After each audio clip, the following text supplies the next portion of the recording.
Mendo. I move that the question be now put. I'm going to call Stephen Browning. Thank you, Mr. Chairman. I rise to talk on Part 1 of the Mixed Ownership Model Bill. And, Mr. Chairman, the Green Party certainly opposed this bill, and I've been out in a number of locations getting signatures with the volunteers for the petition against this. My experience with those volunteers is that the public are very deeply concerned about this bill, and you can arrive at a market and you aim to walk through the market to get signatures and you barely move a few metres because people are coming in their droves wanting to sign that petition. Even, I note, at the field days, it was interesting to walk past the National Party stand and people coming up to me there wanting to sign the petition because they are so angry and, in fact, even disgusted with the way this bill and this government is going in trying to flog off the assets that they really recognise as their own assets. For a bit of background and why these people are so angry and what they refer to so often is the history of sellouts, the history of breakdown, of stuff that they considered their own. And they go right back to Bill Birch's day, Doug Kidd's day, and in my area when our local power company was forced to sell off their own generation plant.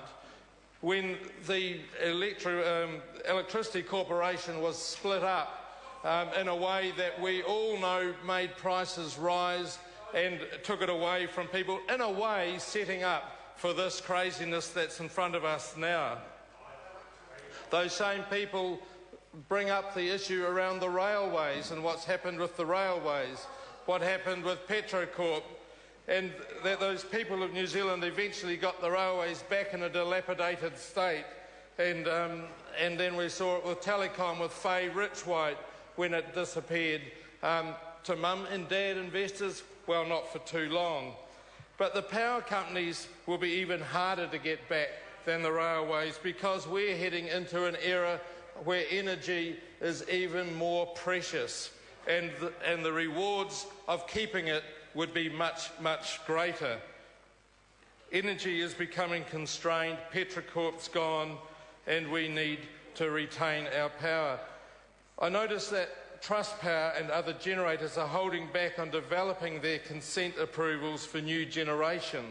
No doubt waiting for some gifts from National in cheap energy generation, but actually very good energy generation that we should be holding on to, so that they can sell to New Zealanders their own energy back at a much increased rate than the Kiwi mums and dads, whānau, elderly and community that are actually purchasing it currently, but from their own generation.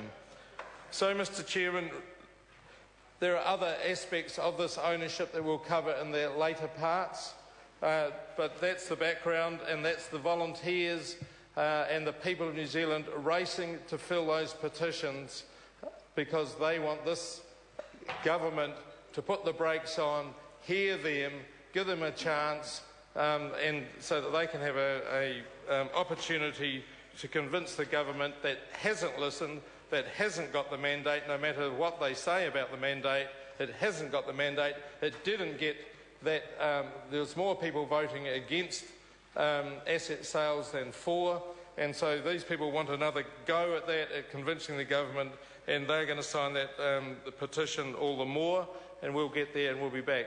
But I'll be looking forward to speaking to the other parts. The Honourable Trevor Mallard. Mr. Chairman.